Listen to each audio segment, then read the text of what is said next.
L'adoption du procès-verbal. L'item 5, l'approbation des comptes du mois de mars. L'item 6, dossier des maires, correspondance et demande d'appui. Dans 7, développement économique et rural, le seul point qu'on traite dans 7, c'est le 7.1. Les autres vont être pour la prochaine rencontre. Il n'y a rien de prévu ce soir. 8, aménagement, urbanisme et sécurité incendie. 9, dossier du préfet.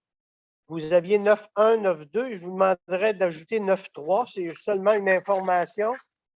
Et vous l'avez reçu une copie, là. C'est le Témiscouata mural là, du 4 au 27 mars aux Galeries de Témis. Là, il y a une exposition des murales qui ont été faites par un groupe de personnes, d'artisans dans chacun de nos villages.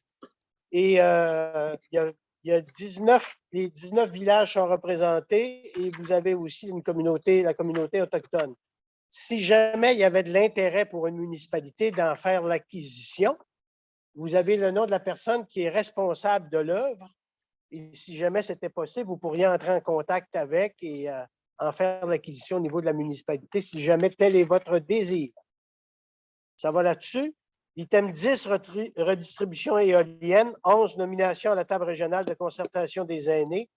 12, résolution d'appui au peuple ukrainien. 13, adoption du règlement concernant les codes-parts. 14, adoption du règlement concernant le code d'éthique et de déontologie de l'élu.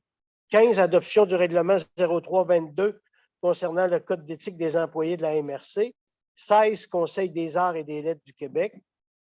17, entente de service en travail de rue au Bas-Saint-Laurent.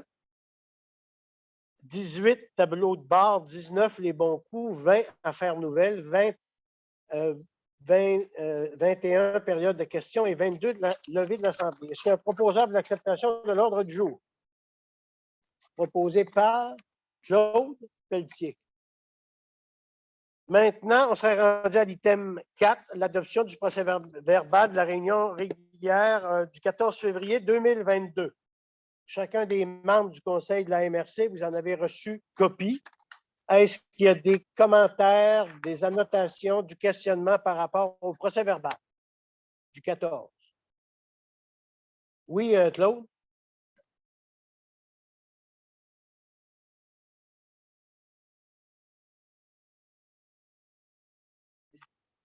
On a reçu, oui.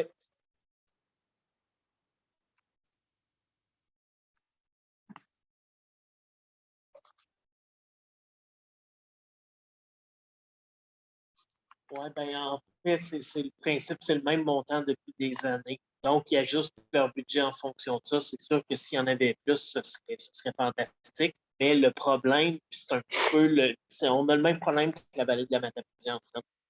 On a une MRC qui est faite comme une étoile versus les autres MRC où c'est plus un petit cordon qui longe le fleuve. Donc, quand c'est un cordon, c'est une ligne droite. Il y a plus de gens qui l'utilisent. Nous autres, on a plusieurs centres dans notre MRC. Donc, les gens vont un petit peu partout. Fait que ça fait en sorte que c'est un petit peu plus difficile qu'ailleurs. Donc, notre fréquentation est plus faible. Donc, puisque notre fréquentation est plus faible, bien, on reçoit moins de subventions. D'autres questions, commentaires en lien avec le procès-verbal du 14? Sinon, ça me prendra un proposeur. Proposé par Pierre, appuyé par Gaston. Maintenant, on s'est rendu à l'item 5, l'approbation des comptes du mois de mars 2022. Michel, est-ce qu'il y a des choses particulières? Est-ce qu'il y a des questions, des commentaires?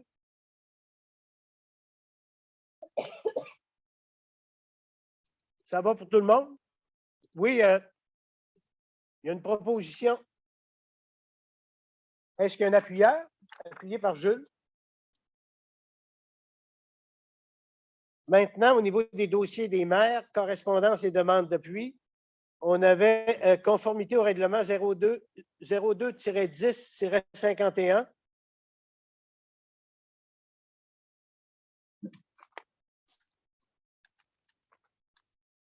C'était pour la municipalité de Coatec. C'est ça.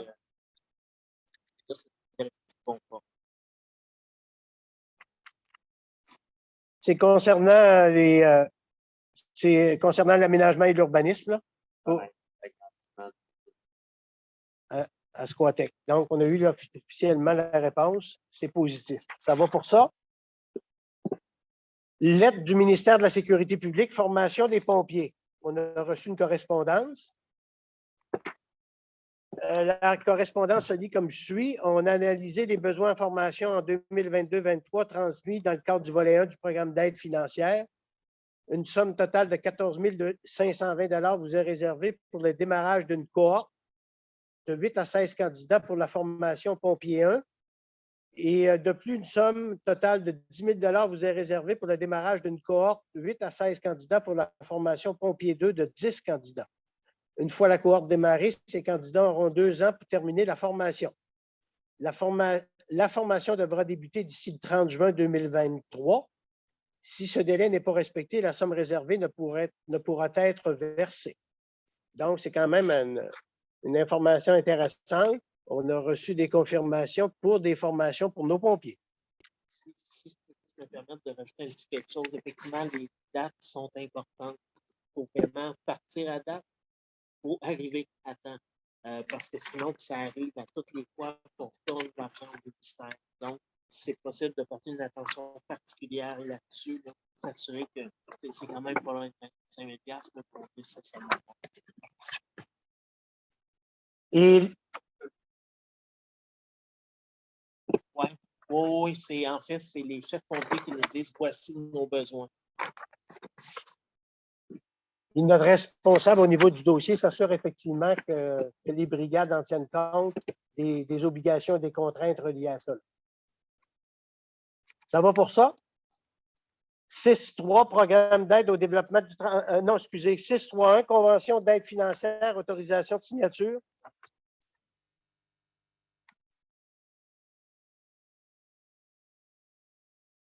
En fait, je crois que la plupart font maintenant affaire avec le centre de formation de Gérald.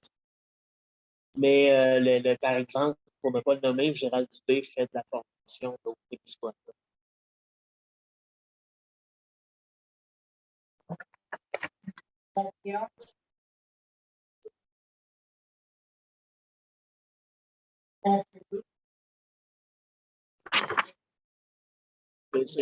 Ça fait trop longtemps que je ne me suis pas plongé là-dedans. C'est plus sûr. Ouais.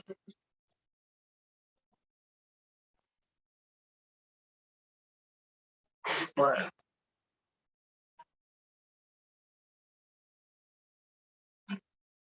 Ça doit être moins long parce que la formation pompier 1, les gens ont 4 ans pour terminer la formation, tandis que formation pompier 2, ils ont 2 ans.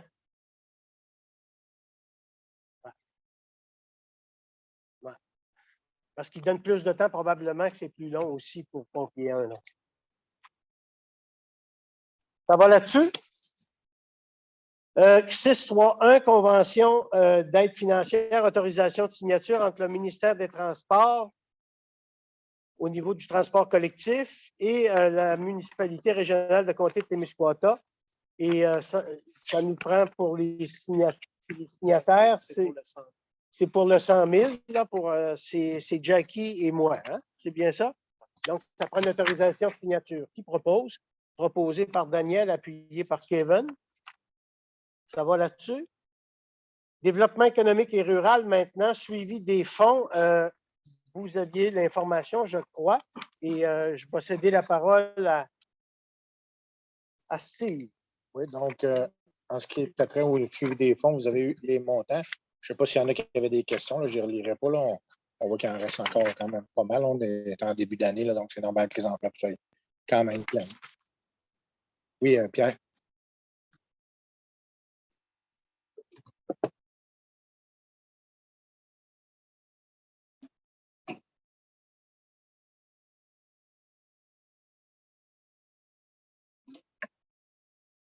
Ce qui n'est pas déboursé. Oui, en fait, là, ce qui va rester à faire, c'est, puis justement, là, on regarde avec Steve, c'est les fonds pour les entreprises et les organismes communautaires. On avait réservé 100 000 pour des télécoms. Puis on a su entre-temps que le milieu communautaire avait fait un genre d'analyse de leurs besoins en télécommunications. Fait que Michel Caron travaille présentement avec eux autres pour essayer d'arrimer ça, voir si on ne pouvait pas le passer dans le Ce qui veut dire dans les faits, Pierre, qu'il y a une partie du montant qui est là, qui n'existera plus parce que dans les faits, il y a des sommes qui ne. Les déboursés ne sont pas encore faits, mais ouais.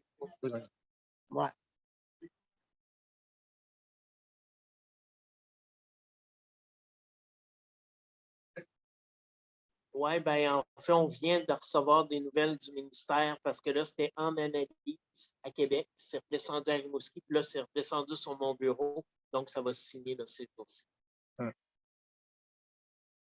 Ça va? Oui.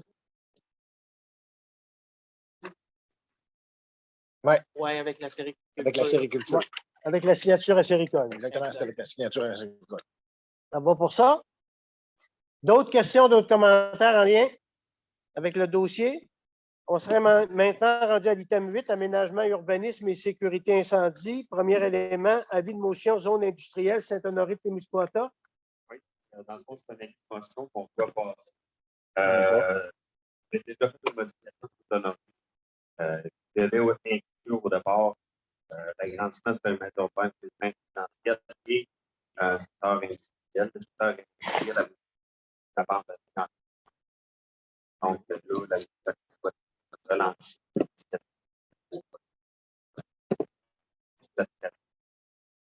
Ça prendrait un proposeur pour un avis de motion proposé par Jules Soucy. Ça va? Vous savez que l'avis de motion, c'est seulement proposeur. Maintenant, on serait rendu à l'item 8.2, l'adoption du projet de règlement 02-10-53 modifiant les usages en affectation agricole 2. Au dernier conseil, on avait pensé que comptabilité du volet.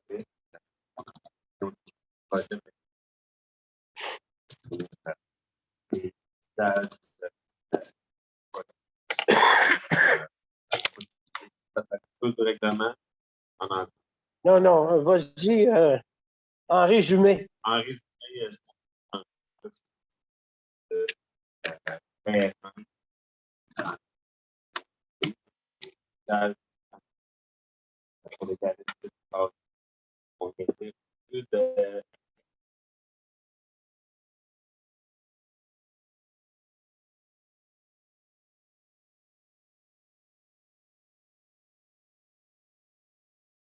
c'est moi. Celui-là, c'est pour permettre les résidents en affectation agricole 2. Ça, fait l'objet d'une autorisation. La résidence de public, c'est l'exploitant à l'intérieur d'un bâtiment essentiel dans le salon en cœur du système national. Elle est accessible par un avec ton compte usage de 130 mètres usage de 30 mètres. La résidence de tourisme n'a aucun effet sur la possibilité d'implantation de nouvelles installations de terre pour les possibilités d'accroissement du nombre d'installations. L'installation de TIC a été réalisée conformément à la réglementation. Donc, son installation, le nombre correspond à la capacité d'installation de TIC et l'installation de points de source de pollution, de contamination des eaux superficielles. C'est l'essentiel. C'est la modification qu'on a faite là, pour permettre, si on souhaite permettre les résidences de à ces conditions-là, si ça respecte toutes ces conditions-là. C'est la proposition qui est faite. Proposé par Marcel, appuyé par Daniel Boucher. Oui.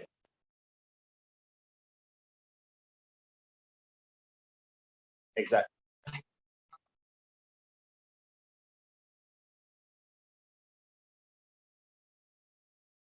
C'est ça. Le règlement, je me rappelle, le règlement sur le traitement des résidences isolées que la MRC applique, c'est un règlement d'application municipale. Chaque municipalité a, par résolution, demandé à la MRC de faire l'application de ça va être intégré à vos règlements municipaux. Mais comme on vous offre le service d'inspection en installation publique, on va vous fournir l'information. Ça va là-dessus. 8.3, demande d'avis au ministre sur le projet de règlement 02-10-53. Pour les personnes nouveaux élus, quand on adopte un projet de règlement, on doit aussi adopter une demande, une résolution demandant l'avis du ministre pour le projet de règlement et une résolution constituant la commission de consultation publique. Est-ce qu'on peut avoir le même proposeur, le même appuyeur pour les deux? On peut toujours Proposé par Pierre pour les deux, appuyé par Claude pour les deux aussi. répondre au point 3 et au point 4. Ça va? Si je vais trop vite, vous m'arrêterez, mais je trouve que des fois. 8.5, adoption du projet de règlement 02-10-54, modifiant le périmètre urbain de Ponegamo. C'est le projet de règlement.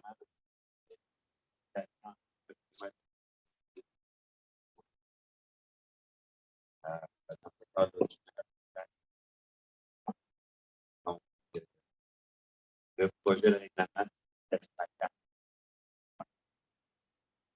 Est-ce qu'il y a un proposeur à proposer par Daniel, appuyé par Daniel aussi, le conseiller de Ponegamo? Ça va pour ça? Le point, c'est la demande de bien 8.7. Proposeur? Proposé par Daniel, appuyé par, je ne me rappelle pas de son prénom, Julie. Excusez. C'est pour dire Mme Gagnon, mais là, je ne voulais pas vieillir.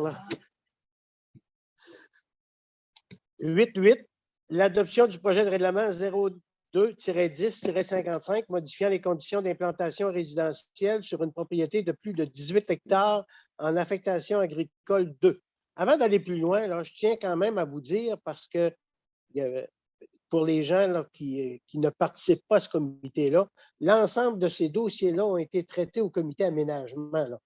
Ce qu'on vous dit là, ça a été traité en long et en large par les membres du conseil de la MRC qui siègent au comité aménagement. Oui, Mathieu. Donc, cette modification-là vise à modifier juste une chose dans le texte. On parle des conditions d'implantation de 18 hectares d'implantation. Parlait que le terrain, le terrain tout à fait de 25 mètres. Dans ça, certains terrains, parce que le terrain, c'est l'ensemble du lot appartenant à une même personne. J'ai 2 lots de long, donc la personne voulait se construire dans le rang 4, mais son terrain touchait au rang 3, c'était à moins de 125 mètres du périmètre urbain. Donc, ça faisait en sorte qu'on ne pouvait pas. Donc, on peut faire une modification pour dire que c'est l'aire de l'usage résidentiel. Donc, 4000 mètres, 3000 mètres carrés va servir en implantation de la résidence. Puis, serait à 125 mètres d'un périmètre urbain. Oui.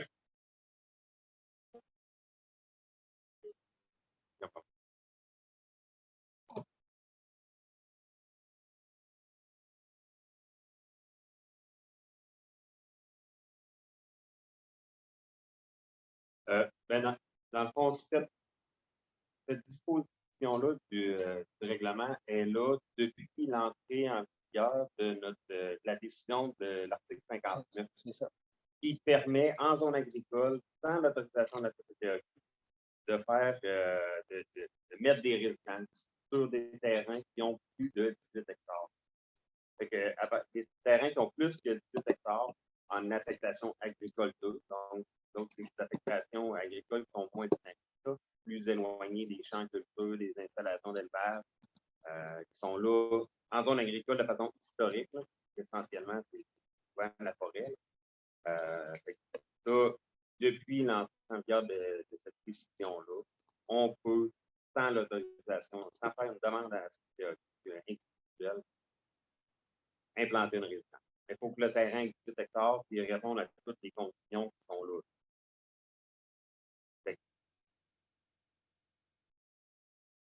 Ça ne fonctionne pas. Aucun problème. OK. Est-ce qu'il y a un proposeur pour l'adoption? Proposé par Pierre, appuyé par Daniel. Ça va pour ça. Maintenant, on procède de la même façon pour la demande d'avis au ministre sur le projet de règlement ainsi que la création d'une commission de consultation publique.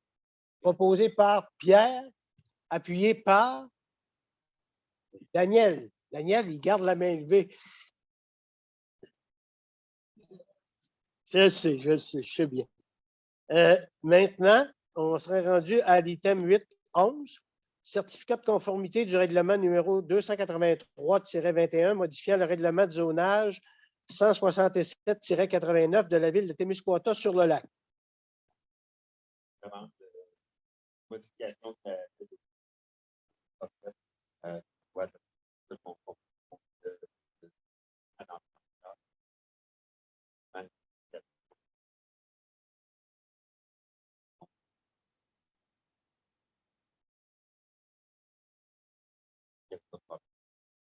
Proposition Gaston, appuyé par Claude Pelletier. Ça va pour 8.11. 8.12. Demande d'extension de délai pour le dépôt au ministère du Plan régional des milieux humides et hydriques. Exactement. La date de selon la loi de notre c'est le 16 donc le gouvernement a décidé de ne pas changer la loi pour modifier la date, mais permet une demande d'extension justification de pourquoi on a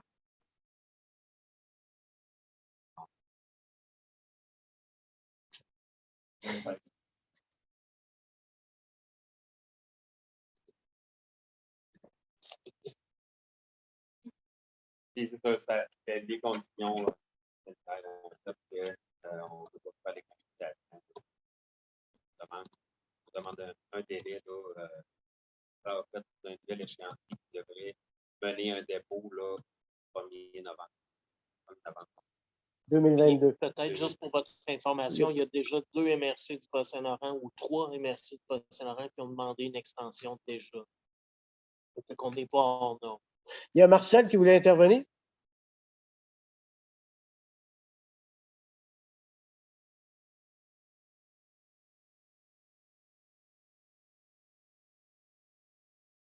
Canard illimité faisait une cartographie détaillée des milieux humides qui va faire partie, mais là, initialement, on devait avoir des données préliminaires ce printemps. Il n'aurait pas pu être utilisé dans le cadre du plan si on dépose dans le là, si on a les données quelques printemps, on va être capable de les intégrer dans notre plan si on le dépose à l'automne. Il va y avoir, oui, des consultations, premièrement, sectorielles avec l'État, les producteurs forestiers. Ensuite, les municipalités directement, vous allez être interpellés.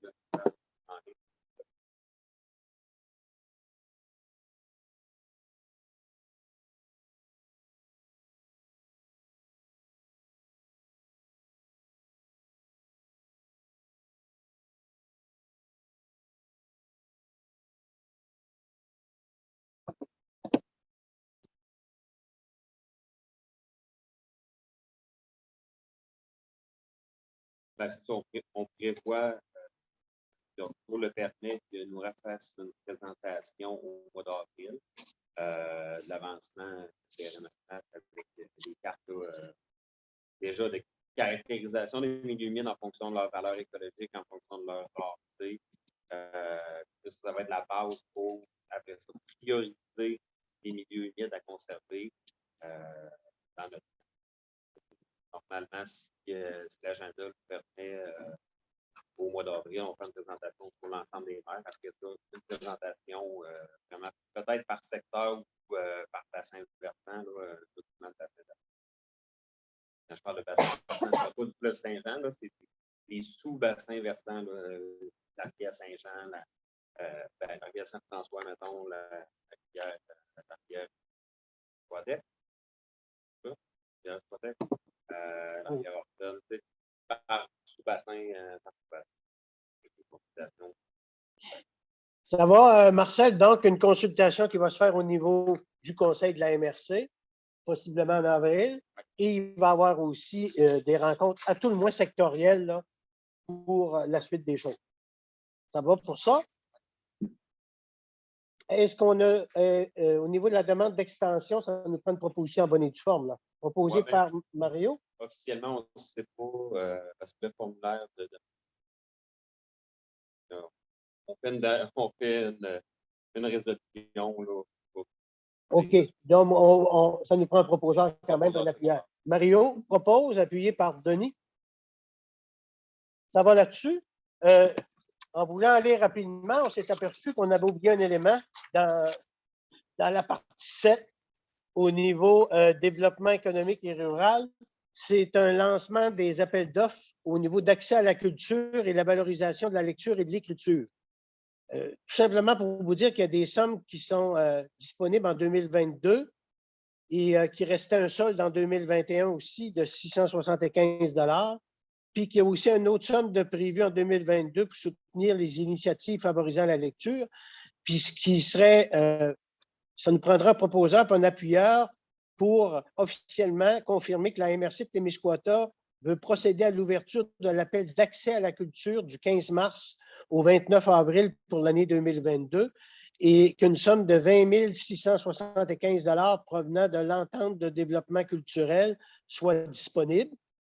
Deuxièmement, que la MRC procède à l'ouverture de l'appel valorisation de la lecture et de l'écriture du 15 mars au 29 avril pour l'année 2022 et qu'une somme de 10 000 $ provenant de l'entente de développement culturel soit aussi disponible. Par le fait même, la MRC modifie son entente de développement culturel afin d'intégrer l'appel de projet valorisation de la lecture et de l'écriture pour l'année 2023. Est-ce que vous êtes à l'aise avec ça? Ça prendra un proposeur. Proposé par Léopold, appuyé par Mélissa. Bon, ça serait tout pour l'item 7 et 8.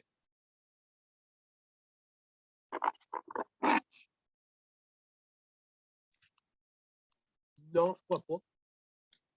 Je ne croirais pas. Ouais. J'ai su que je ne sais pas. On est peut-être mieux de le noter. Ouais, on va faire une note au procès-verbal à l'effet que si jamais, par rapport à ce dossier-là, que Denis s'abstient de se positionner parce qu'il est concerné par potentiellement un projet là, qui pourrait émaner du centre de la petite enfance des Calinos. Oui, puis on va prendre un nouveau secondaire aussi. Oui, mais en même temps, même si on prend un nouveau secondaire, il est toujours mieux de s'abstenir complètement au niveau de la décision. C'est pas Denis qu'on avait comme secondaire.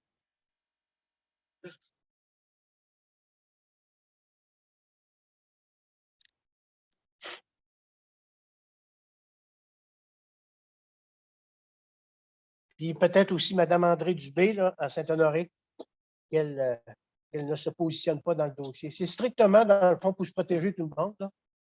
Des fois, là, pour éviter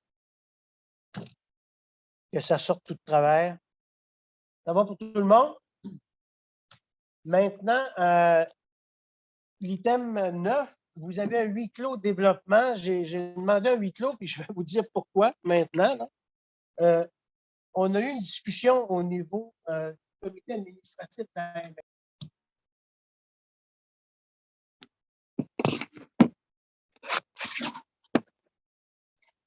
Donc, quels sont ceux qui sont pour le changement de la formule au niveau des dossiers de fonds de développement? On procède avec nos comités qu'on connaît, le comité investissement et le comité vitalisation. Et la deuxième structure, c'est le comité administratif qui valide le tout pour en faire une recommandation au Conseil des maires sans aucune indication nominative et en s'en tenant à une indication très large. Ceux qui sont favorables, ceux qui sont contre, Donc, voté à la majorité par le Conseil de la MRC. On n'a pas besoin de dire contre. On a-tu besoin de dire contre? Je vais en prendre note dans la résolution, là, les deux personnes qui votent contre. OK. Ça va pour ça? 9.2. Demande au ministère des Forêts, de la Faune et des Parcs pour une nouvelle phase d'aménagement au Parc national. C'est tout simplement pour vous dire comme vous le savez, on a procédé dans ce dossier-là et on a eu des communications régulières avec Mme Proulx concernant la seconde phase d'aménagement du Parc national. Mais on a convenu à ce moment-ci qu'on devait s'adresser directement aussi au ministre de la Forêt, de la Faune et des Parcs pour faire une demande officielle comme ministre responsable à la fois au niveau des parcs, mais aussi comme ministre responsable qui donne des directives, je vais le dire comme ça, à la CEPAC. Donc, on interpelle directement le ministre de la Forêt pour aller de l'avant avec la seconde phase d'aménagement. On relie ça à l'importance au niveau touristique, à l'importance aussi d'un réseau structurant vélo. Et on le présente aussi comme faisant partie d'un objet de développement en lien avec la relance économique suite à la COVID. Et donc, on en ferait une proposition en bonne et due forme. Et je voulais savoir si j'avais un proposeur pour aller de l'avant avec ça. Proposé par Daniel, appuyé par Bruno. Et c'est unanime. Donc, tout le monde est à l'aise avec ça. Nous, ça va nous permettre de procéder rapidement. On va faire suivre ça au ministre concerné dès demain matin. Je vous dirais là, que c'était déjà prévu, mais on voulait l'officialiser. Ça va pour l'item 9. L'item 10 maintenant, redistribution éolienne Témis 1, quatrième versement 2021. En fait, c'est la résolution là, pour permettre de décaisser les sommes. Pour ceux qui se rappellent, il y a un petit débalancement parce qu'à la première, on avait donné, on ne pensait pas que c'était comme deux parts en une, c'est qu'on n'avait pas prélevé deux parts de remboursement de la dette et compagnie. Donc, on le fait là, sous ça. Ça va? Marcel, as-tu une question? Oui. Oui, ça prend un proposeur proposé par Marcel.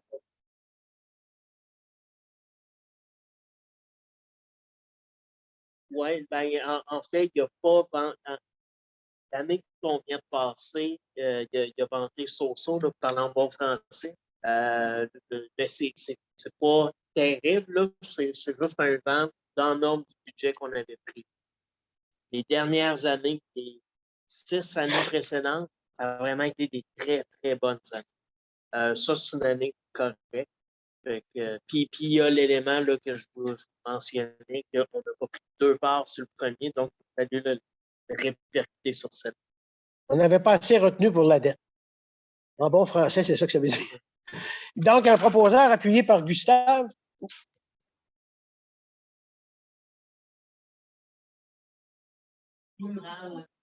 Ah, les murales, ben, je l'avais dit pas mal. Ben, je vous avais dit que c'était la représentation qui avait été faite aux Galeries Témis, puis que si jamais il y avait une municipalité intéressée d'en faire l'acquisition, puis pour votre information, pour y avoir été, et Denis était là aussi, il y a des très, très belles murales textiles. Il y en a, là, avec du travail, ça sort de l'ordinaire. C'est vraiment beau. Donc, si jamais il y avait des municipalités intéressées, vous contactez la personne responsable qui s'est assurée de réaliser la murale et ça pourrait être possible que vous en preniez, que vous deveniez propriétaire si vous avez de l'intérêt comme municipalité.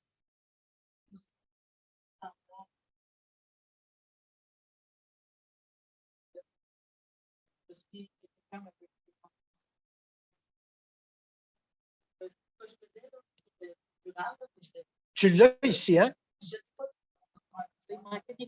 Ah, ben, je vais te donner la mienne. Oui, oui, parce que. Ouais. Puis, et je ne veux pas personnaliser, mais il y en a des très belles à travers. Là. Oui, Jules? Non, non, c'est par les responsables, je ne m'occupe pas de ça.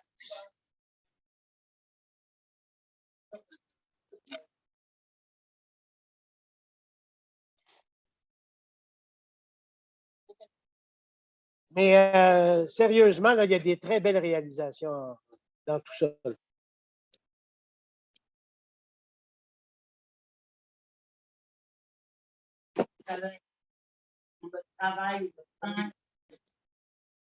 Moi, ce qu'on me dit, là, c'est qu'il ne pourrait jamais vendre ça pour le nombre d'heures de travail. Il semblerait que ça sort de l'ordinaire. Oui, Daniel?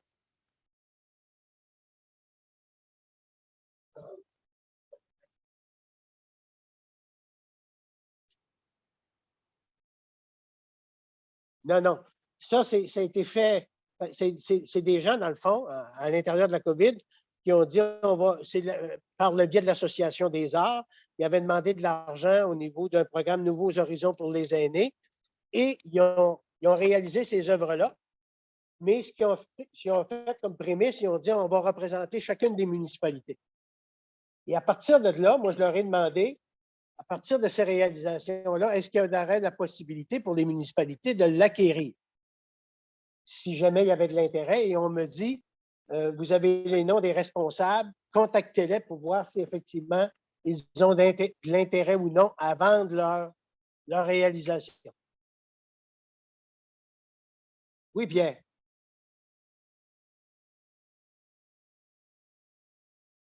Ben, c'est un programme Nouveaux Horizons pour les aînés. Là.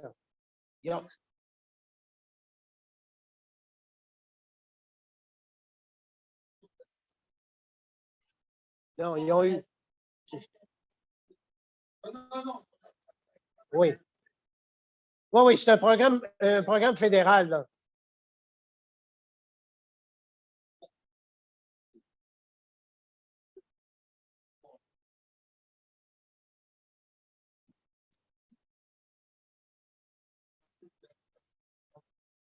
Non, non, non, c'est pas fait pour vous autres. Sauf que vous pourriez l'acquérir à un coût, je pense, modique, moi, là.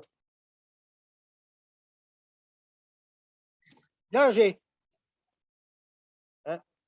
j'ai participé à cette activité-là, là, mais je n'ai pas négocié les prix, moi, là. Denis, tu étais là aussi, tu n'as pas négocié? Oui? Ben oui.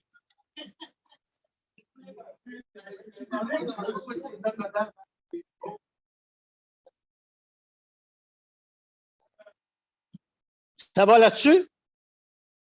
L'item 11, nomination à la table régionale de concertation des aînés du Bas-Saint-Laurent. C'est tout simplement pour reconfirmer une personne qui siège là-dessus depuis X nombre d'années. C'est M. Émilien Nadeau qui siège comme représentant du Témiscouata au niveau du Bas-Saint-Laurent. Et ça serait pour reconfirmer sa nomination pour les prochaines années. Je l'ai rencontré, il y a de l'intérêt à poursuivre, puis je pense que ça nous fait une très bonne représentation. Léopold, appuyé par Bruno.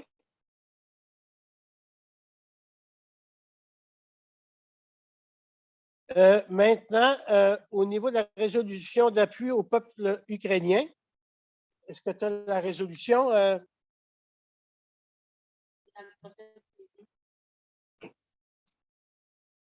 pense que probablement que vous l'avez fait dans chacune des municipalités. C'est tout simplement pour, je pense, au nom de la MRC, d'agir de la même façon comme en appui, je pense, au peuple ukrainien. Vous êtes tous favorables à ça? Appui proposé par André, appuyé par Pierre?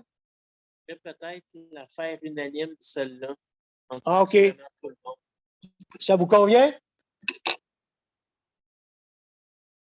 Maintenant, l'adoption du règlement 01-22 concernant les codes-parts 2022. C'est très exactement le règlement qu'on a déposé le mois dernier. Est-ce qu'il y a un proposeur pour l'acceptation proposé par Daniel, appuyé par Claude Pelletier? Oh, Mario avait levé la main avant. Mario Patry. Ça va? Maintenant, on sera rendu à l'item 14, l'adoption du règlement 02-22 concernant le code d'éthique et de déontologie de l'élu. Même chose, c'est celui qu'on vous a déposé le mois passé. Pas de modification. C'est essentiellement le modèle de la vie. Il y a un proposeur, André, appuyé par Mario. Mario Guimont. Ça va pour ça. 15, l'adoption du règlement 0322 concernant le code d'éthique des employés de la MRC de Témiscouata. Même principe, celui qu'on vous a déposé, comme on l'a adapté, on l'a toujours en fonction de la loi, donc maintenant il est 100% bon. Ça va là-dessus? Proposé par Jules, appuyé par André. L'item 16 maintenant, Conseil des arts et des lettres du Québec. Contribution financière de la MRC de Témiscouata à l'entente de partenariat territorial en lien avec la collectivité du Bas-Saint-Laurent 2022-2025 et affectation des résiduels de l'entente 2019-2022. Jackie? En fait, mon projet pardonnez. En fait, l'entente qu'on a avec le CAL, c'est une entente qu'on a, je ne me trompe pas, 2 cycles. Le principe du CAL, c'est qu'il vise 2 clientèles particulières, des organismes, par exemple, mais vise également les artistes. Donc, puis là, on s'entend, on parle d'artistes professionnels. Donc, des artistes qui font des expositions, qui ont un certain rayonnement. Le principe de ces fonds-là, c'est qu'on met de l'argent, il y a un arrimage avec le CAL, garantie que ce soit dans notre région. Ça se passe. À moins, évidemment, qu'il y ait vraiment plus de demande, quelqu'un là, ça aille ailleurs. Le principe, c'est que l'argent, donc, en fait, la proposition, c'est de redonner un autre tour de roue, là, on va faire 3 ans. Donc, de faire 3 ans avec le CAL, l'argent est déjà pris au budget. Donc, c'est déjà 6 ans. Je pense qu'il faut autoriser aussi le préfet au niveau de la signature. C'est ça. Ça va? Donc, est-ce qu'il y a un proposeur? Proposé par Léopold, appuyé par Daniel Bouchard. Ça va là-dessus? L'autorisation de la signature, est-ce qu'on est mieux de le faire à part? Ça prendrait une proposition de l'autorisation de la signature proposée par Gaston, appuyé par Bruno. Bruno Malenfant. Maintenant, le prochain, autorisation du préfet de la MRC à signer l'entente de partenariat territorial en lien avec la collectivité du Bas-Saint-Laurent et identification du collectif régional de développement du Bas-Saint-Laurent à titre de fiduciaire administratif de la dite entente. Peut-être juste pour votre information, en lien avec le travail de rue, on en a 2 au Témiscouata. Il y en a un qui est financé à travers une enveloppe régionale. L'autre est financé à partir des fonds de lutte contre la criminalité par le ministère de la Sécurité. C'est le CGA qui est le porteur, mais nous, on fait les demandes pour eux au ministère de la Sécurité. Et à travers l'entente qu'on a avec le CRD, on va payer pour l'autre. Puis, compte tenu là, de la grandeur du territoire, on s'entend que 4000 km², 19 municipalités, énormément de terrain à couvrir, donc vraiment, il y a un besoin. Ça va là-dessus? On prendra un proposeur, proposé par Mélissa, appuyé par Jules. Commencez à être fatigué. De vous lever à la main. Est-ce que le point 17 automatiquement est traité? On va prendre les mêmes propositions. Oui, parce qu'on a l'identification du collectif régional comme fiduciaire, puis l'autorisation du préfet pour la signature. Ça vous convient? On serait rendu à l'item 18, tableau de bord.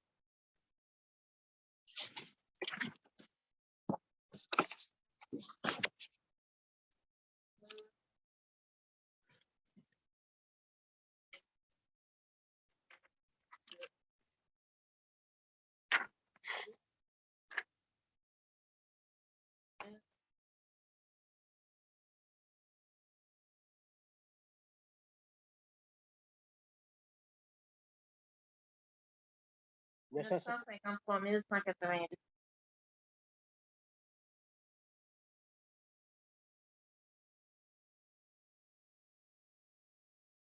Ben, vous avez vu que dans l'élection, on avait des prévisions et on a des dépenses plus élevées, là? Ben, c'est parce que il va y avoir des surplus qu'on va avoir eu en 2021 qui ont été reportés en 2022 parce que j'avais pas tout reçu des factures des municipalités justement pour L'élection à la préfecture. pour l'élection. C'est ça, les montants qu'on Il faut se rappeler aussi, on avait dit qu'on allait prendre une portion dans le fonds COVID justement pour combler le plus, là, parce que ça a coûté plus cher à tout le monde. Donc, on va faire un peu plus. Mais présentement, il m'en manque encore une municipalité à recevoir. Je ne sais pas c'est qui la municipalité concernée, mais c'est comme important que ça se finalise le plus rapidement possible. Hein?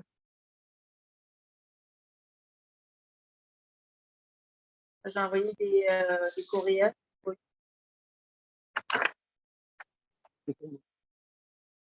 Hein? OK. Donc, il y a une municipalité de concernée, on va l'aviser.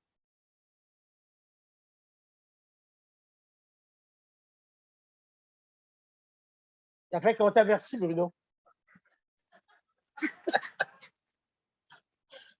Oui, Pierre.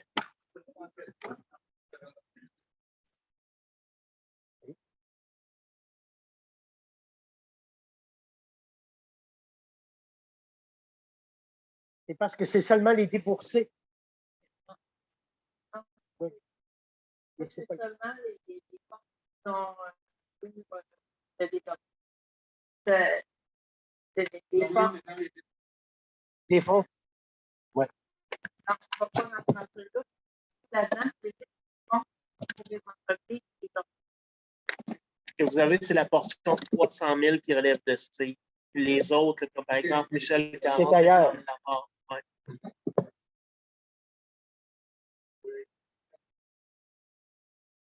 Là, on va peut-être bien avoir une sixième charge donc. On serait rendu à l'item 19 maintenant, les bons coups. Est-ce qu'il y a des bons coups que vous voulez partager, mesdames et messieurs? Oui, Daniel.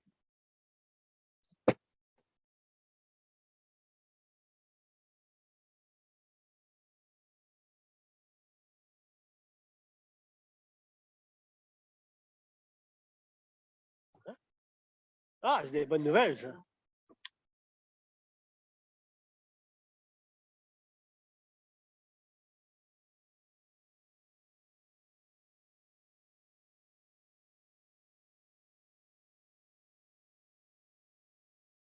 Oui. C'est beau. C'est quand même intéressant parce que ça démontre qu'on peut être attractif aussi. D'autres bonnes nouvelles, d'autres bons coups.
Ah, une bonne nouvelle.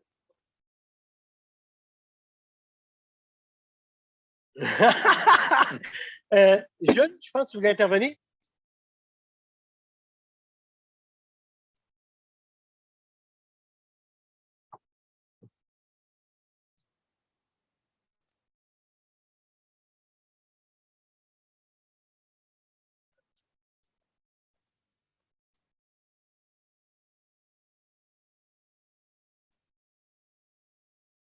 Donc, on est d'accord pour la motion de félicitations.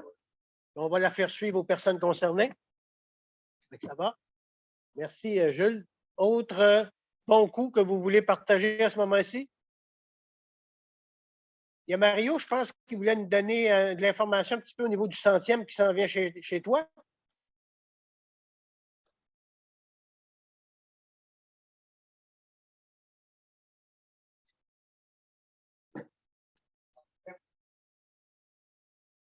Oui, oui, c'est cette année, le 100e.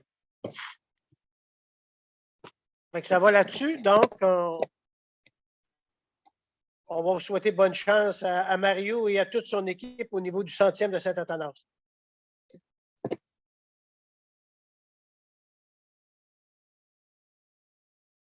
C'est vrai, ça va faire déjà 50 ans. Ouais.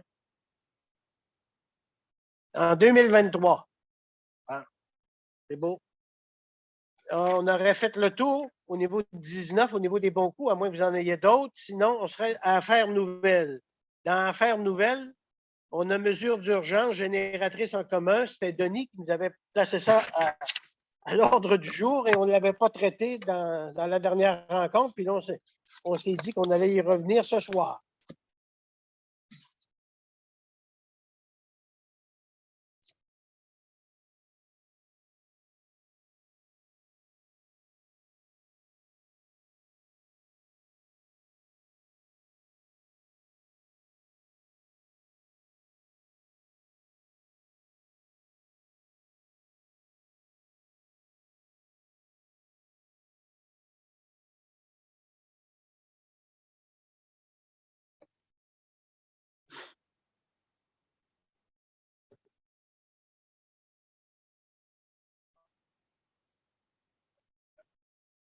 On ne pourrait pas dire demander à Gérard qu'il fasse un suivi. Hein?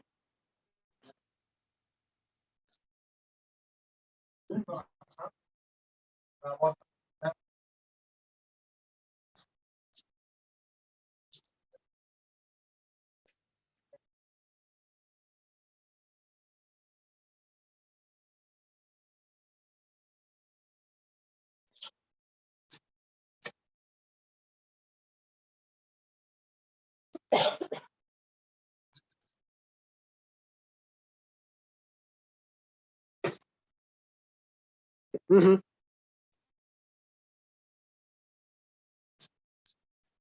Ben, moi, ce que je peux te dire par rapport à ça, c'est qu'on en a déjà, nous autres, parlé avec Gérald.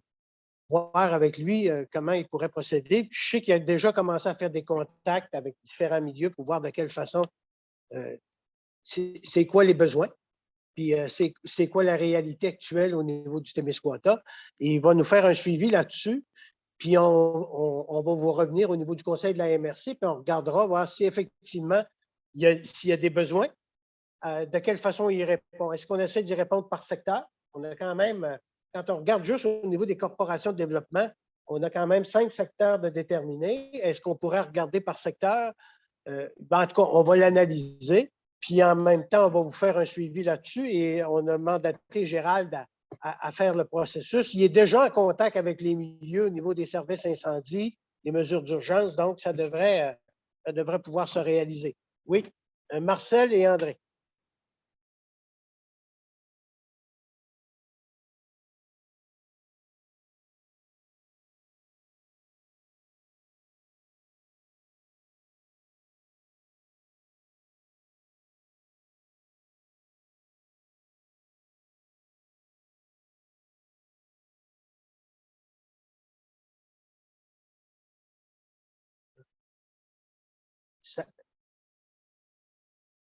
Mais je pense que ça va faire partie effectivement des éléments à garder à regarder, à intégrer. Puis Gérald a quand même pas mal d'informations en lien avec ça aussi. Oui, André?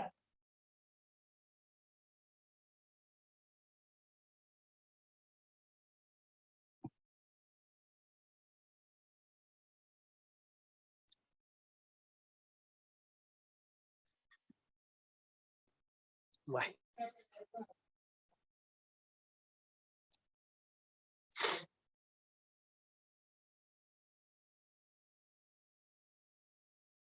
C'est certain qu'avec les changements climatiques qu'on vit, on va peut-être avoir des surprises dans les prochaines années aussi. On ne sait pas. Garçon, vous voulez intervenir?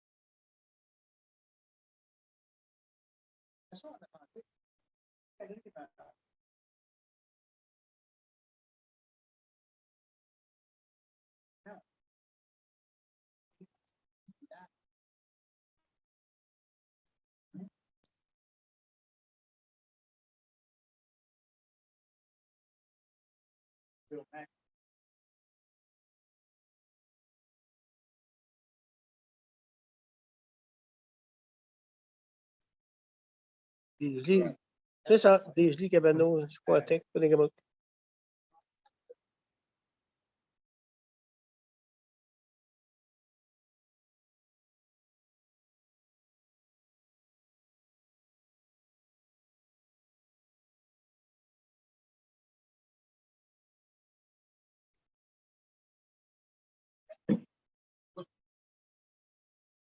C'est ça.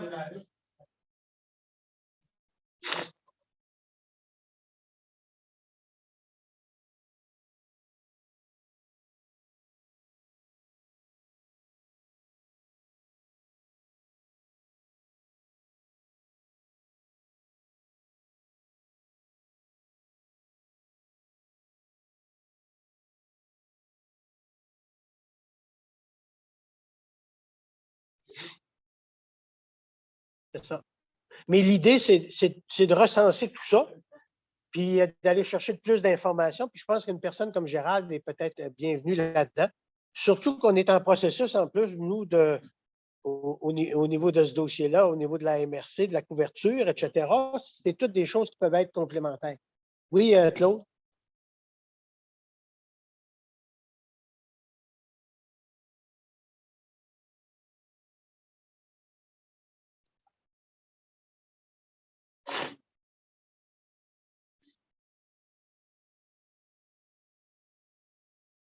Ouais.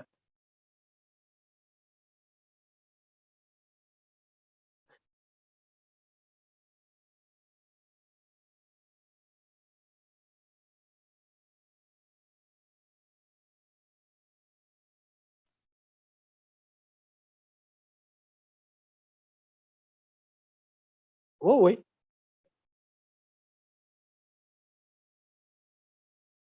Tu peux toujours l'acheter, mais c'est pour la revendre.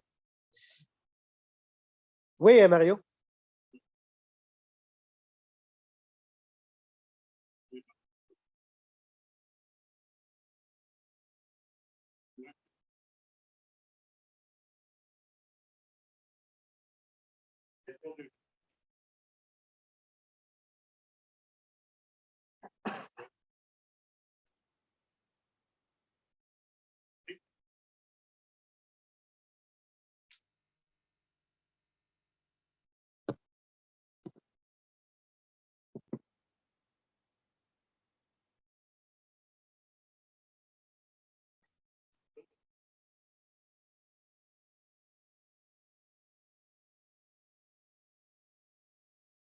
Mais c'est pour ça que je vous dis que le questionnement à Denis est tout à fait pertinent, mais on a aussi un questionnement global à avoir au niveau de tout le territoire témiscouatin, là.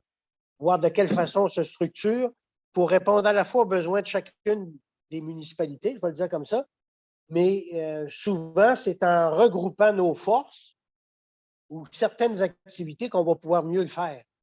Parce qu'individuellement, on ne pourra pas y arriver nécessairement, là. C'est un petit peu ça la réflexion qui est déjà débutée au niveau de la MRC, mais on n'oubliera pas aussi toute cette dimension-là parce que ça nous prend des équipements aussi pour répondre à des besoins. Et ça fait partie de cette réalité-là. Ça va là-dessus? On va vous faire un suivi au printemps par rapport à ça, là, puis on va vous dire comment ça s'enligne, mais effectivement, on sait qu'il y a déjà des municipalités qui se parlent dans ce dossier-là, puis qui regardent de quelle façon on peut mieux répondre aux besoins de nos populations. Oui, Pierre?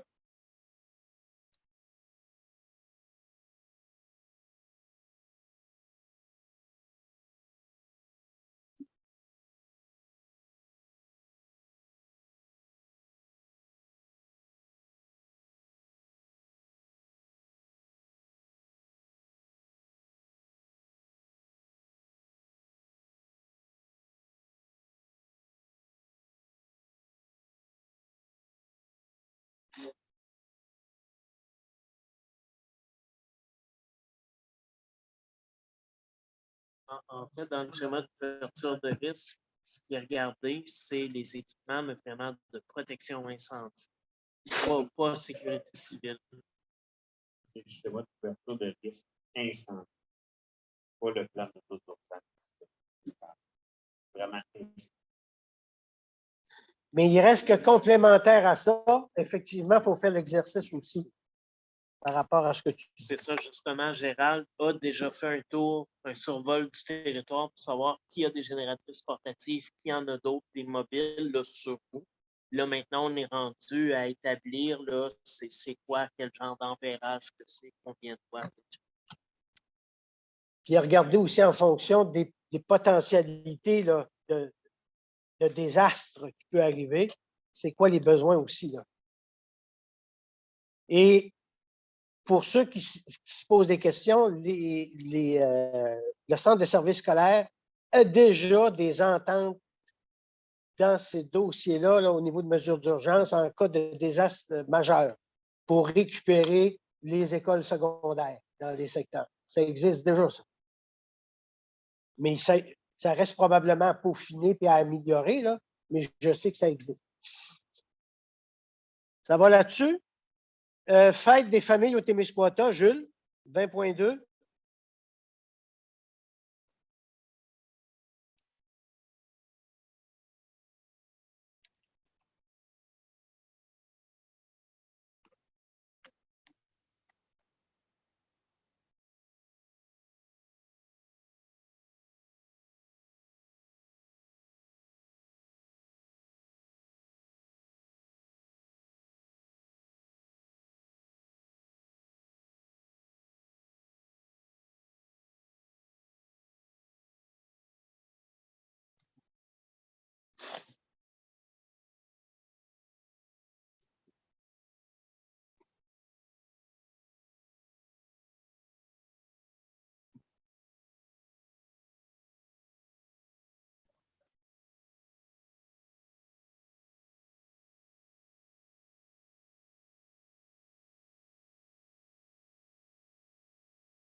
C'est beau.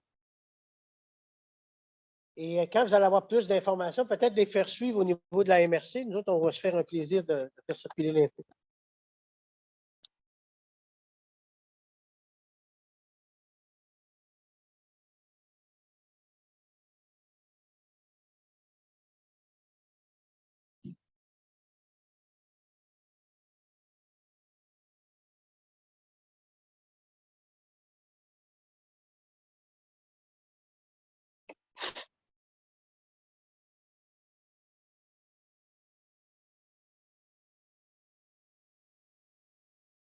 En sachant à l'avance, je pense qu'on peut déjà considérer qu'il y a une activité majeure qui est prévue à Packenton le 18 juin. Oui, Denis?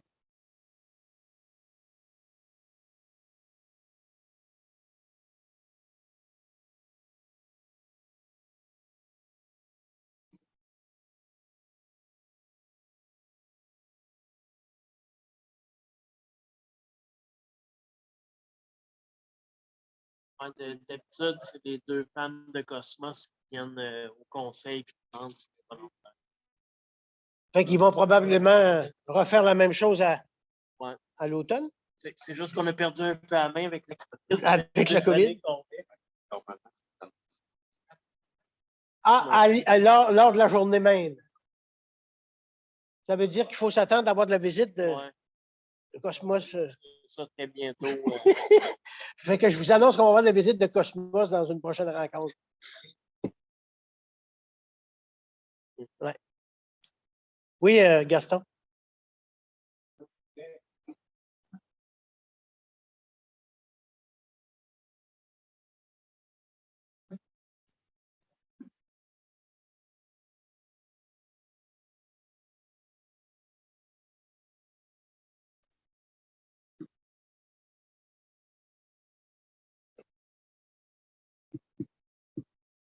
De mémoire, on avait mis, si je ne me trompe pas, c'est un 2000.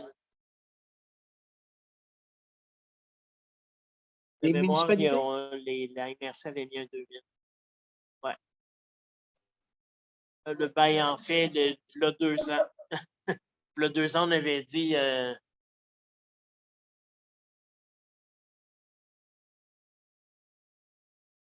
Ça va? Maintenant, la prochaine demande de subvention pour une station de lavage. Léopold et Jules, je pense qu'ils veulent intervenir par rapport à ce dossier-là, Léopold.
Mhm.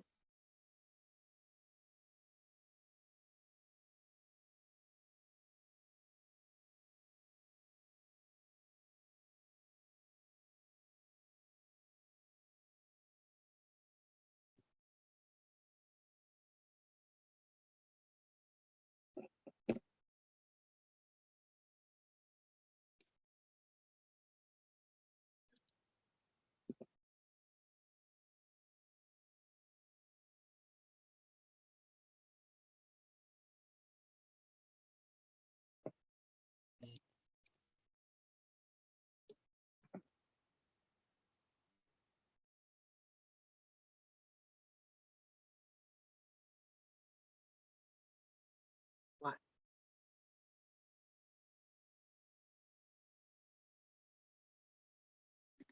Je peux peut-être tenter une réponse, là. Actuellement, c'est certain que du côté de la MRC, nous, on va appuyer les démarches qui sont faites par les municipalités. Vous faites des démarches au niveau de stations de lavage. Il y a des programmes gouvernementaux. C'est vrai que c'est succinct là, comme temps là, pour pouvoir s'y inscrire, mais c'est la réalité souvent au niveau des programmes gouvernementaux. Et du côté de la MRC, nous, on regarde de quelle façon on pourrait appuyer les municipalités. Effectivement, quand vous parlez de signalisation, quand on pense à des panneaux de signalisation, on sait déjà que l'OBV a déjà quand même un canevas qui est fait. Nous, on regarde aussi au niveau des différentes stations de lavage, puis le nombre de débarcadères aussi, le nombre d'endroits où les gens peuvent se rendre sur le lac. si on installe des signalisations, ben, il va falloir penser à en avoir un bon nombre pour répondre aux besoins. Et nous, on a la certitude aussi que si on le fait au niveau de la MRC et qu'on le fait au niveau du regroupement, on va sauver énormément d'argent. Parce que quand on y va à l'unité, là, souvent, on paye le gros prix, tandis que si on y va au niveau du regroupement, ça peut être intéressant.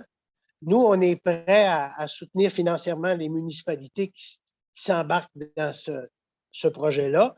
Et on regarde aussi comment faire. Puis quand là, je parle de comment faire, c'est-à-dire que si tu vas dans une station de lavage, quand tu passes à la station de lavage, ça te donne l'autorisation pour un lac comme tel, un lac déterminé. Ça ne te donne pas la possibilité de te promener sur 10 lacs. Là.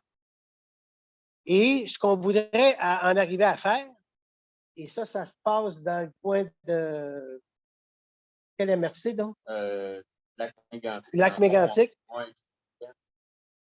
Je te donne un code d'hiver. Tu reçois un code d'hiver donc pour ouvrir une barrière pour accéder à un lac. Tu peux te faire laver dans n'importe quelle station de lavage de territoire qui est associée. En notre cas, ça pourrait être tu fais laver ton bateau à Winnegamook parce que c'est la première place que tu passes en arrivant. Dirige vers le lac. Tu fais laver ton bateau, ton code d'hiver est bon pour l'entrée de la journée du lac. Quand tu ressors de l'eau, ton code d'hiver est bon. Une fois qu'il est sorti de l'eau avec ton embarcation, tu sais, c'est in and out. Après ça, ton code d'hiver n'est pas bon. Il faut que tu retournes à l'hiver. Ça, c'est la technologie qui existe. Si tu restes sur le même lac, ben, tu n'as pas de problème. Exactement. Oui, Gustave?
Oui, c'est à peu près ce que je viens de dire aussi. C'est-à-dire que nous, on va intervenir là-dedans, mais en appui aux municipalités. Puis on ne s'impliquera pas au niveau des stations de lavage comme tel, au niveau des coûts, parce qu'il y a des programmes gouvernementaux, puis il y a une implication municipale. On va s'impliquer davantage au niveau signalisation, au niveau aussi, je dirais, information à l'ensemble des citoyens. Ça va faire partie de nos responsabilités. Oui, c'est ça. Tout ce qui est communication, sensibilisation, etc. Il y avait quelques personnes. Marcel, Pierre.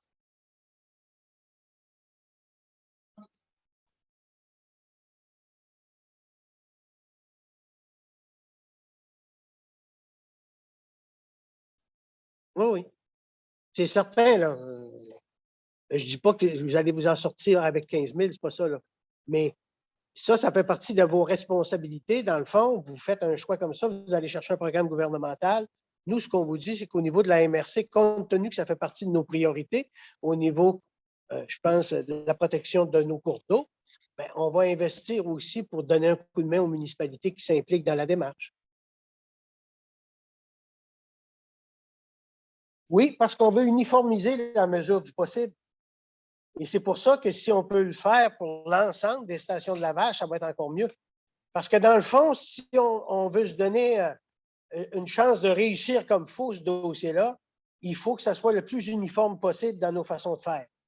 Et quand il va arriver le temps, parce que là, j'en suis pas là, mais si dans quelques années, on veut je dirais, resserrer notre application, ben, ça va être plus facile si on s'est donné des façons uniformes de travailler. Parce que là, on va travailler beaucoup en prévention, on va travailler beaucoup sous forme éducative, mais il va arriver un temps où vous êtes conscient qu'on n'aura pas le choix que d'y aller au niveau d'application réglementaire. Ça va arriver un jour, là. Pas demain matin, mais peut-être dans 2 ans, dans 3 ans. Oui, Léopold?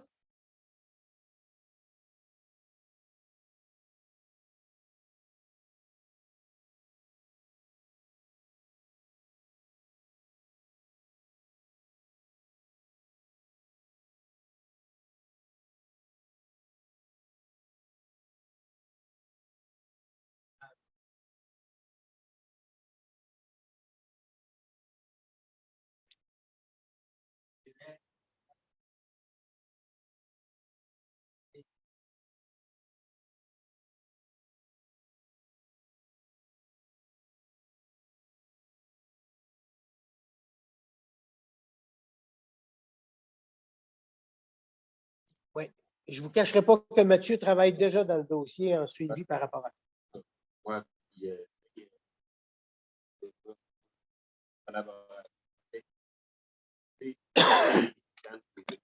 on ne veut pas vérifier.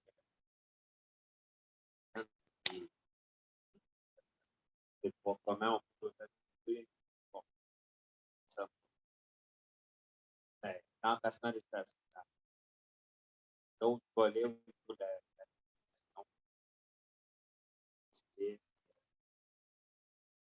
ou de la vitesse d'autres opérateurs. Ça, c'est pas.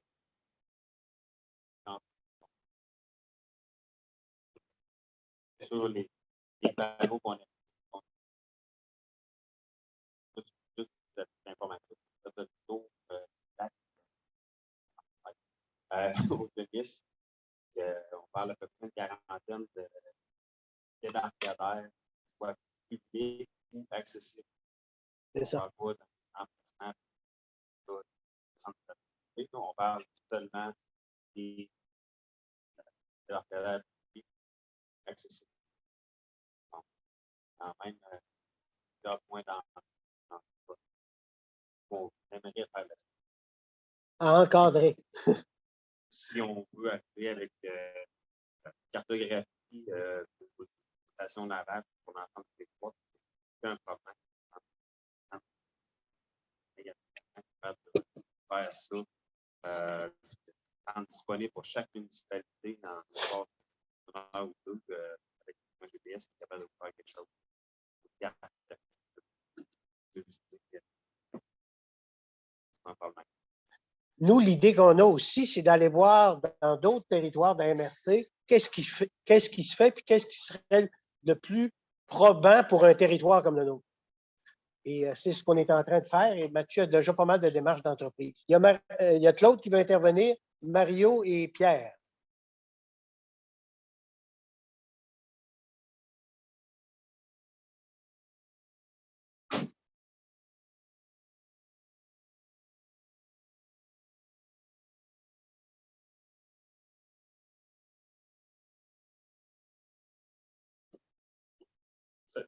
C'est un programme annuel qui existe depuis quelques années. C'est des fonds du ministère de la Progression. Ils ne peuvent jamais faire d'annonce. Ils ne peuvent pas faire d'année en année. Si on veut accélérer le cours,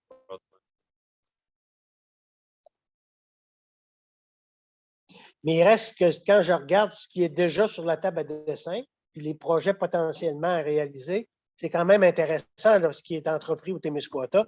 C'est des bonnes nouvelles. Puis je sais aussi qu'il y a des équipements qui existent dans certaines municipalités qui sont quasiment, je dirais, je ne sais pas si on peut appeler ça privé, public. Je regarde à Saint-Marc, vous avez quelque chose qui existe, mais ce n'est pas nécessairement municipal, je crois. Hein? C'est ça. Que la personne a adapté en fonction de ses besoins-là.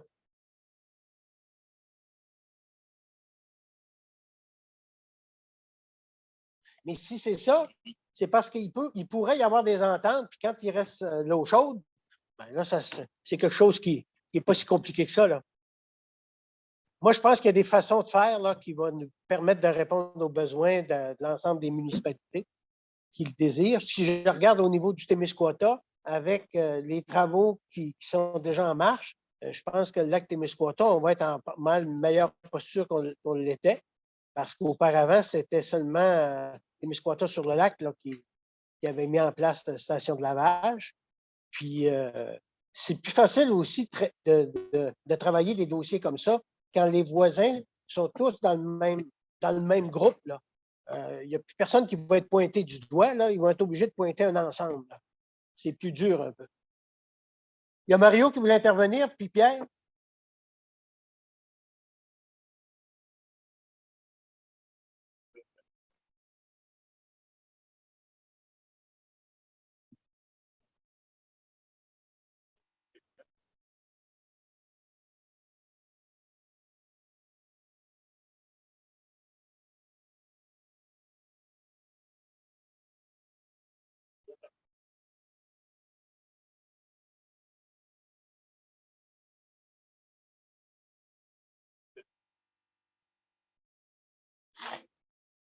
En tout cas, on est en train de réfléchir, là, mais vous avez entendu parler qu'effectivement, on a des cadets policiers. Et est-ce qu'il y a des moyens d'avoir des programmes étudiants l'été, par exemple, pour répondre à des besoins de cette nature-là? On va tout envisager ça. Ça fait partie des analyses qu'on est en train de faire. Mais effectivement, il y a des problématiques. Tu as raison, Mario. Mais si à tout le moins, on a de la signalisation, déjà en partant, ça en gêne un peu. Et en tout cas, je pense qu'il va falloir prendre le temps de la regarder. Pierre, vous voulez intervenir?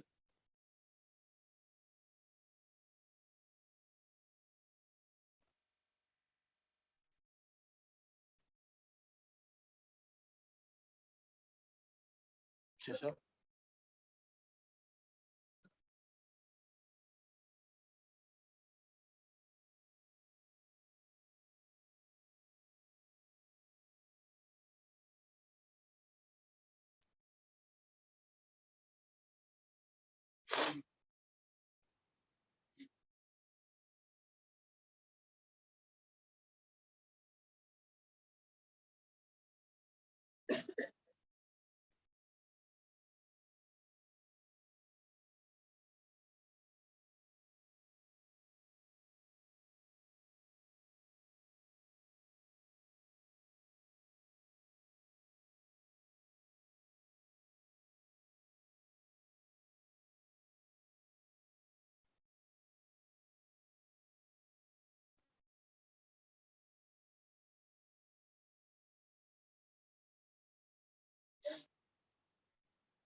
Oui, oui Bruno?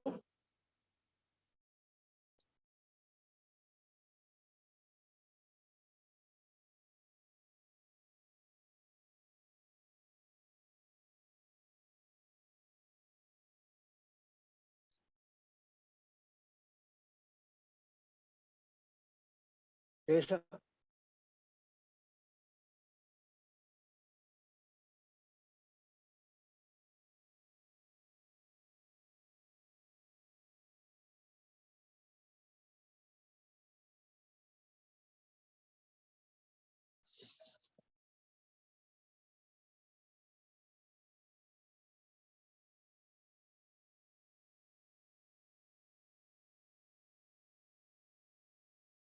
C'est ça.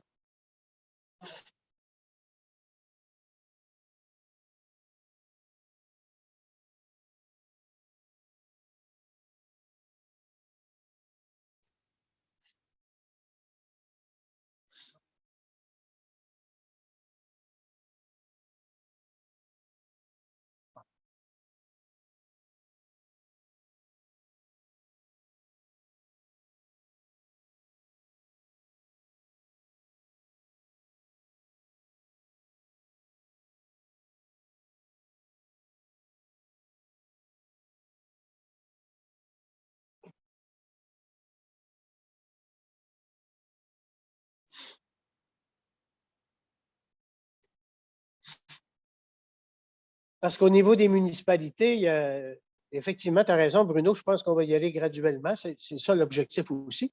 Mais les municipalités sont très interpellées actuellement dans le dossier. Puis je vous rappellerai aussi que la ZEC Owen sont très intéressés dans la démarche aussi. Donc, on est en train de rassembler tout l'ensemble des partenaires au niveau du Témiscouata dans ce dossier-là. Et pour nous, ça va de soi que l'OBV, c'est un partenaire à part entière. D'ailleurs, dans la démarche avec Mathieu, Des rencontres. ils ont des rencontres systématiques. Là. Moi, avec Lyon, avec Simon. Ouais, on se jase à tout moment toutes les semaines.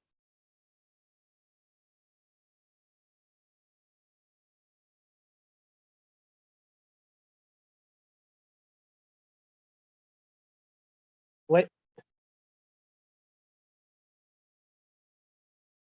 Il y a des MRC aussi qui ont touché à des dimensions encore plus larges. Là. Ils ont touché à cette dimension-là de protection des lacs au niveau des embarcations, etc., mais qui ont touché aussi à toute la dimension environnementale plus globale.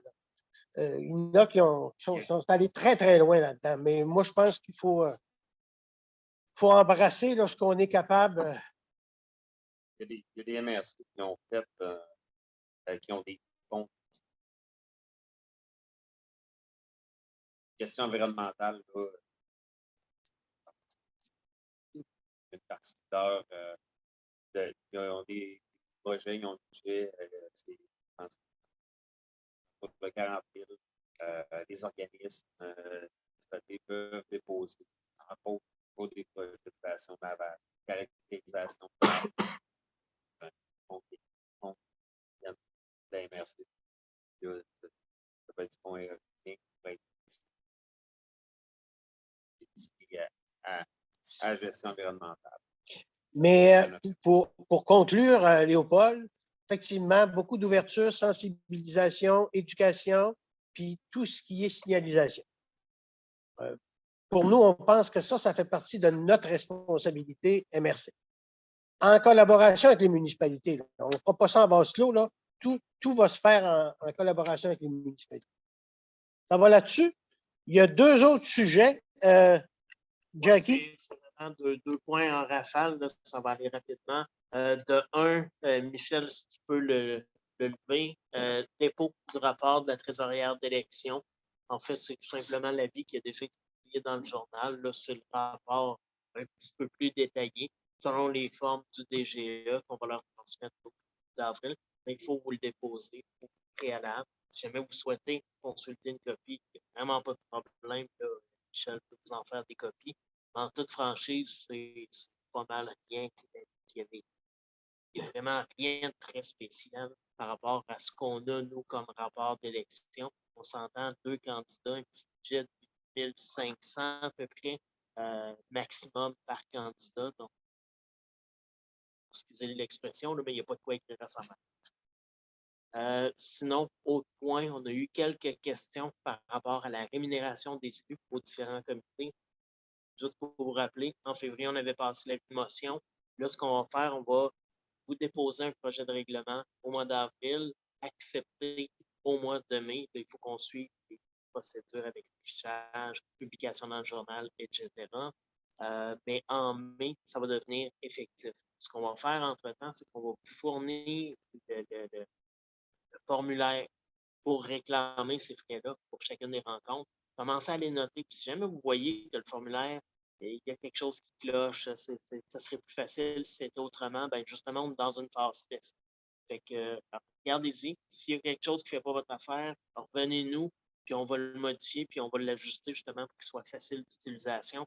Puis à travers ça, on va regarder avec le comité ressources humaines qui découle de l'exécutif à la question du remboursement des dépenses. Il y a un lien entre le remboursement des dépenses, le déplacement des élus, puis celle des employés. Donc, on va harmoniser ça, puis on va donner un tour de roue pour être un petit peu créatif là-dedans, puis arriver avec quelque chose qui fait du sens là, en 2020. C'est rétroactif au 1er janvier. Exact. Exact. Quand un élu participe à... Oui. Les comités administratifs, lorsque vous siégez sur le comité de sécurité publique, vous siégez sur le comité d'aménagement, etc., on avait convenu que vous auriez un montant qui vous serait dévolu en lien avec ça. Et c'est ça qu'on va appliquer.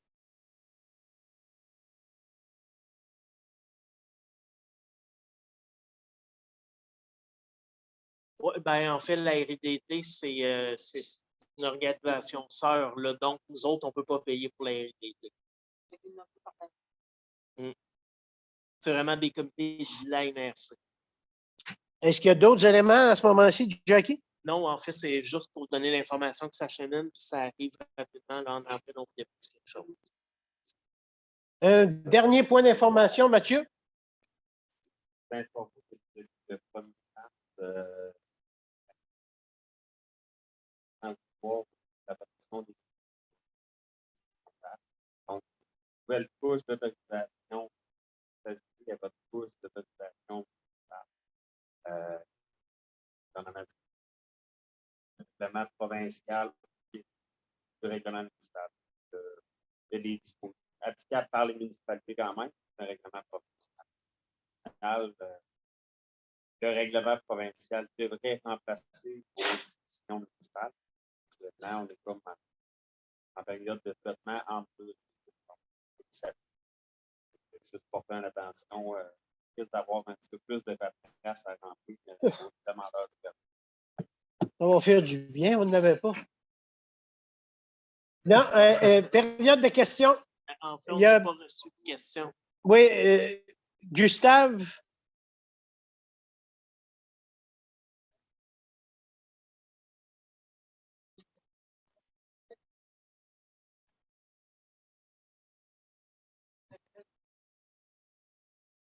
Congrès des villages relais. OK. 25, 26. 25, 26, 27 mai. C'est bien ça? C'est beau.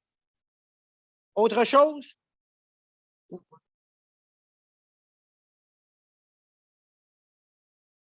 OK.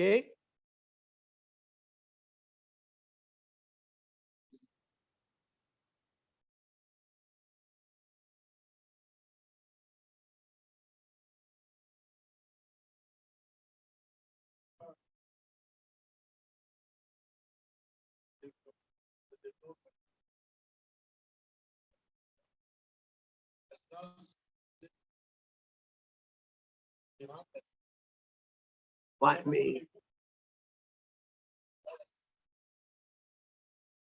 mais moi, ce que je peux vous dire, c'est que la présentation qui a été faite au niveau immigration, elle avait entré à l'intérieur de son 15 minutes. C'est les questions qui ont suivi qui ont dépassé ça. Puis là, je ne voulais pas couper la parole. OK. Mais je ne te cacherai pas, Marcel, que j'informe tout le monde que je ne veux pas que ça soit trop long. Parce que moi ici, je trouve qu'on a toujours un ou deux invités et ça nous gruge habituellement entre 15 et 30 minutes de la rencontre. Tu proposes à lever l'Assemblée? Bon, merci tout le monde, puis à la prochaine.